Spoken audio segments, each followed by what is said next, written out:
আমার সোনার বাংলায় এই বৈষম্যের ঠাঁই নাই। আমার সোনার বাংলায়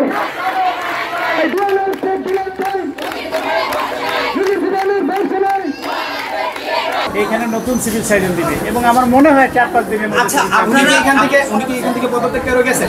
আপনার কাছে দায়িত্ব হ্যান্ডওভার করে না, সে তাকে বদলি হয়েছে। উইথড্র করবে তাকে ডিজি অফিসে।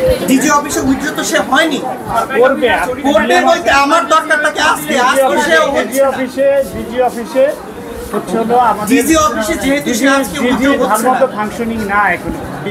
ডিজি সাহেব অফিস করতেছেন হলো মিনিস্ট্রিতে, কাজে প্রত্যেকটা জায়গায় কিন্তু তার এই যে আমার কথা স্যার, সে তার চার্জে এখন আছে, দায়িত্বে আছে, সে বদলিও হয় নাই, ডিজি অফিসেও শোকজ হয় নাই, সেক্ষেত্রে তাকে ডেকে আনেন, আমরা তার সাথে কথা বলবো। আপনারা কি কি চাচ্ছেন সেটা বলুন। আমরা কি চাই? আপনাকে আমরা ফিল্ডে নিয়ে দেখাতে চাই। আমরা ফিল্ডে নিয়ে দেখাতে চাই। আপনারা তার কথা বাদ, তাকে বাদ দিয়ে আচ্ছা, যদি তাই হয়, যদি তাই হয়, আমাদের চিঠি ইস্যু করার কথা ছিল, এরপরে অভিযান দেওয়ার কথা ছিল। আচ্ছা, বাংলাদেশের যে সংবিধান অনুযায়ী, গেজেট অনুযায়ী যে আইন ছিল, সেই আইনকে লিপিবদ্ধ করে এরপর সংযুক্ত করে চিঠি ইস্যু করার কথা ছিল। ফরিদপুরে 200-এর উপরে ক্লিনিক আছে, একমাত্র ফরিদপুর শহরেই আছে 35টার উপরে। আপনি আমার সাথে মেডিকেলে চলেন, প্রত্যেকটা ক্লিনিক থেকে যায় ওখানে সেবা নিচ্ছে। কি সেবা? যে ওইখান থেকে হ্যারাসমেন্ট হয়ে আসছে, বিভিন্ন হাতছানি হয়েছে, ডাক্তার নামে, নার্সের নামে, ভুয়া লোকজনের চিকিৎসায় তারা ক্ষতিগ্রস্ত হয়েছে। আপনি আমার সাথে চলেন।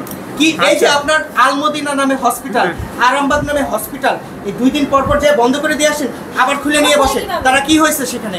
যে অপবাদ আসছে, নার্স নাকি অপারেশন করে বাচ্চার মাথা কেটে ফেলছে, জানা গেছে সে নার্সই না। একজন পড়াশোনা করা নার্স কিভাবে এত বড় সাহস পায় নাকি যে সে যে একটা সাইড কাটবে? পেশেন্টের এই ক্ষমতা একজন নার্সের কোনোদিন নাই, কারণ সে একজন রেজিস্টার্ড নার্স হইলে সে জানে ডাক্তারের কাজ ডাক্তার করবে, নার্সের কাজ নার্স করবে। এইরকম মূর্খ মানুষ, অল্প বিদ্যা ভয়ঙ্কর বলতে কথা আছে, ওর কোনো বিদ্যাই নাই, ও হেলথ প্রফেশন, ওর কোনো বিদ্যা নাই বিধায় ও এত বড় সাহস করছে। ও কিছু টাকার জন্য এই কাজ করে পুরো নার্সিং প্রফেশনটা কলঙ্কিত করছে। এখন জানা গেছে সে নার্সই না, তাহলে এই কলঙ্কের দায়ভার কেন নার্স নেবে? যত অন্যায় হচ্ছে আপনার এই ক্লিনিকগুলোতে, আগের দিন কি আপনারা লিখিত কোনো? আমরা লিখিত দিছি 2 বার।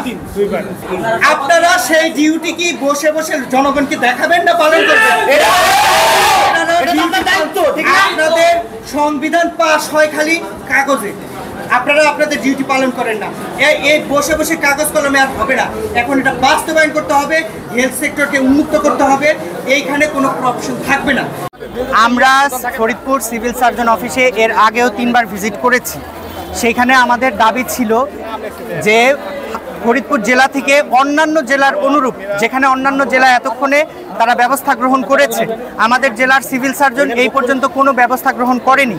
আমাদের দাবি ছিল হসপিটাল থেকে যত ভুয়া নার্স আছে এগুলো নির্মূল করতে হবে এবং বেসরকারি হাসপাতালের যে দুর্নীতিগুলো হয় সেগুলো আপনাদেরকে বন্ধ করতে হবে।